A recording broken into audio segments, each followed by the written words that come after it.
ये eco structure machine expert basic software है। Schneider PLC TM200 और 221 सीरीज़ को प्रोग्राम करने के काम आता है। पीएलसी से एनकोडर कनेक्ट करने के लिए हम लोग नया प्रोग्राम बनाएंगे। तो न्यू प्रोजेक्ट है और यहाँ पर हम लोग प्रोटेक्शंस को इनएक्टिव कर देते हैं और अप्लाई करेंगे। और उसके बाद कॉन्फ़िगरेशन में आते हैं। कॉन्फ़िगरेशन में हम लोग पीएलसी सेलेक्ट करते हैं जो हमारे पास में है। तो मेरे पास में पीएलसी है TM200। पीएलसी का मॉडल है TM200 CE40U। तो यहाँ पर देखते हैं मॉडल हमारा TM200 CE40U ये है। और इसको ड्रैग एंड ड्रॉप करके हम यहाँ प्लेस करते हैं तो ये रिप्लेस कर देगा। तो ये पीएलसी मॉडल मेरे पास में अवेलेबल है इस, और यहाँ पर हम लोगों ने एनकोडर कनेक्ट किया हुआ है। और इसके बाद हम लोग प्रोग्रामिंग में आते हैं। और प्रोग्रामिंग में मैं स्टार्ट करता हूँ प्रोग्राम करने के लिए। तो हम लोगों को हाई स्पीड काउंटर लेना होगा। तो हाई स्पीड काउंटर जो इंस्ट्रक्शन है वो यहाँ पर देखिए, आप अगर देखते हैं तो यहाँ पर लिखा है हाई स्पीड काउंटर और ये है फास्ट काउंटर। तो एनकोडर हाई स्पीड काउंटर में ही आता है। तो हमें ये ब्लॉक लेना होगा और इसको हम लोग यहाँ पर पेस्ट करते हैं। और ये देखिए IN इनेबल इनपुट टर्मिनल है।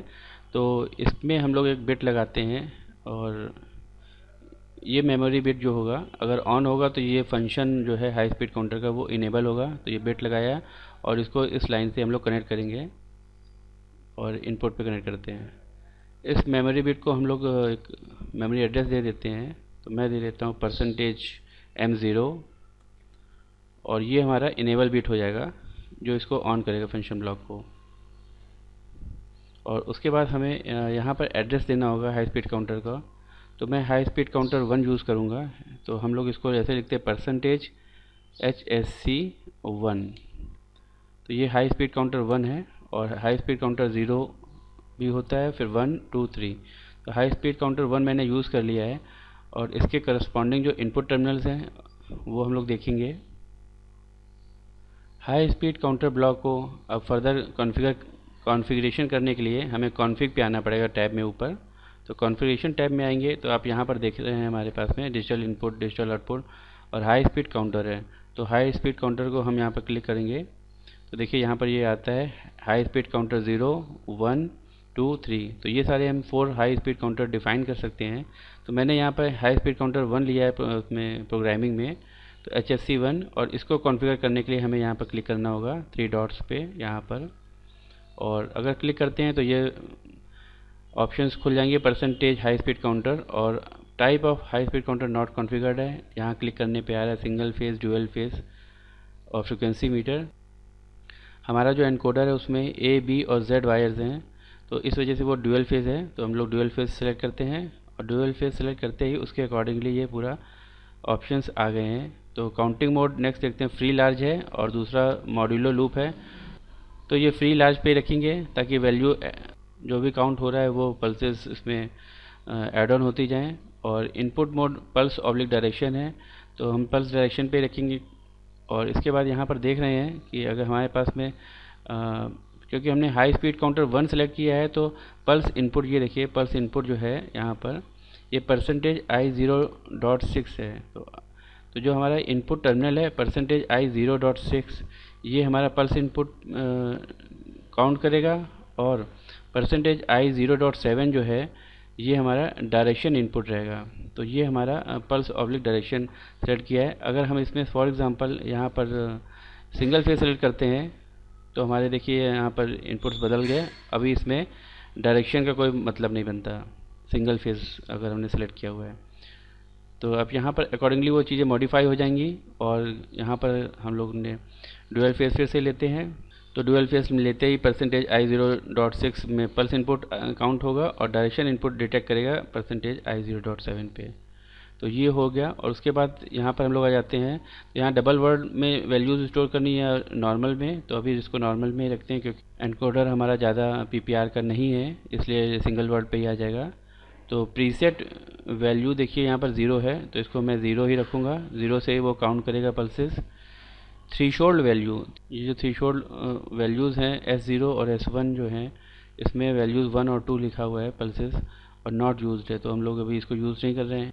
नेक्स्ट यहाँ पर देखिए लिखा हुआ है अगर हमें यूज़ करना है I04 को और I05 को, तो मैं यहाँ पर कर सकता हूँ। फॉर एग्जांपल मैंने यहाँ पर लिखा हुआ है %I04, ये कैच इनपुट है। अगर डिफ़ॉल्ट में ये अगर इसको सिलेक्ट कर लेते हैं तो %I0.4 कैच इनपुट हो जाएगा, और अगर इसको यूज़ नहीं करना है तो अनचेक करेंगे।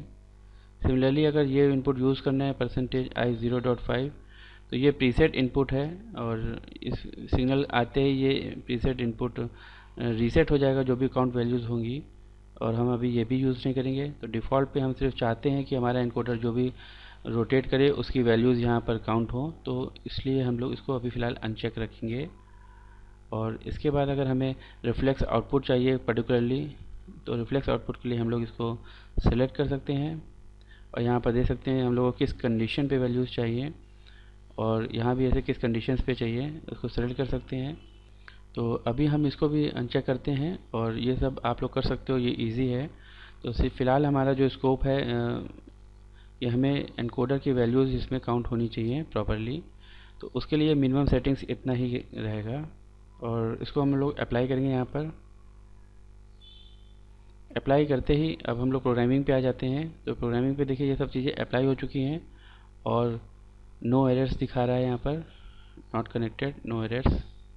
और एक एनकोडर का जो थर्ड वायर है Z टर्मिनल है, वो मैंने %I0.4 पे कनेक्ट किया हुआ है, और Z पे सिग्नल तभी आएगा जब वो एक रोटेशन कंप्लीट करेगा एनकोडर। तो मैं यहाँ पर एक लेता हूँ पल्स टाइप का, पल्स बिट लेते हैं यहाँ पर, और एड्रेस देते हैं %I0.4। तो ये %I0.4 हमारा इसमें Z इनपुट कनेक्टेड है इनकोडर का, और यहाँ पर फिर हम लोग एक ऑपरेट ब्लॉक लेते हैं, और हम चाहेंगे कि इसका भी यूज़ करें। तो अगर एक बार रोटेट होता है तो ये इनपुट हाई होगा, और इसके पॉजिटिव एज पे हमें एक कैलकुलेशन करते हैं। हम एक मेमोरी वर्ड लेते हैं %MW0, और MW0 में वैल्यू स्टोर करते हैं %MW0+1। अब क्या होगा कि ये %MW0 पे नंबर ऑफ रोटेशंस काउंट करेगा कि कितनी बार रोटेट हो रहा है हमारा। तो ये हमारा %MW0 पे होगा। हर बार जब भी ये रोटेशन कंप्लीट होगा तो ये पल्स आएगी, और Z पल्स आएगी, तो ये M0 = M0+1, तो 1 से इंक्रीज़ हो जाएगा। तो नंबर ऑफ काउंट्स हमारा ये स्टोर करेगा %MW0। %I0.4 हम लोग यहाँ पर लेंगे। तो बेसिकली ये जो प्रीसेट बिट है, जब ये 1 रोटेशन कंप्लीट करेगा इनकोडर, तो इसको फिर से काउंट को 0 कर देगा, और ये दोबारा से काउंट करेगा। इसको कंपाइल करते हैं। यहाँ पर देखिए मैसेज में नो 0 एरर और 0 एडवाइजरी आ रही है, यानी हम लोग इसको कमीशन कर सकते हैं। अब तो कमीशन करने के लिए मैं PLC ऑन कर लेता हूँ। PLC को पावर ऑन करने के बाद अगर USB केबल कनेक्टेड है लैपटॉप में और PLC के बीच, तो यहाँ पर ये ऑप्शन आ जाएगा USB का M200 USB पोर्ट, और लॉगिन बटन भी एक्टिवेट हो जाएगा। देखिए, और ये एक्टिवेटेड हो गया है, तो मैं इसको क्लिक करता हूँ।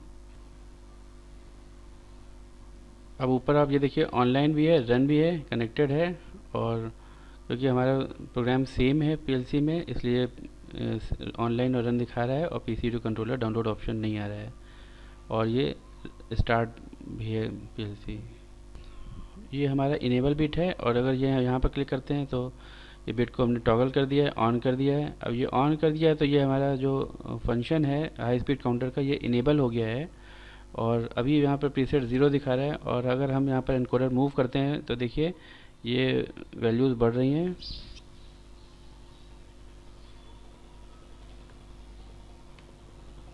एनकोडर रोटेट कर रहे हैं तो देखिए एनकोडर काउंट्स जो है यहाँ पर हमारी, ये एनकोडर काउंट्स हमारी प्रीसेट के नीचे है, यहाँ पर एनकोडर काउंट्स हमारे बढ़ रहे हैं।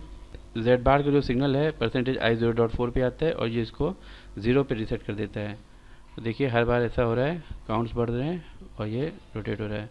अच्छा, अगर ये नीचे आप देखिए यहाँ पर परसेंटेज MW0 जो है ये काउंट भी कर रहा है कि अभी तक ये 6 बार रोटेट हो चुका है और अब 7 हो गया है रोटेशंस। तो ये हमने नंबर ऑफ़ काउंट्स रोटेट कर रहे हैं, कितनी बार रोटेट कर रहा है एनकोडर, तो वो भी यहाँ पर आप देख सकते हो नीचे यहाँ पर हो रहा है, अभी 8 बार हो चुका है।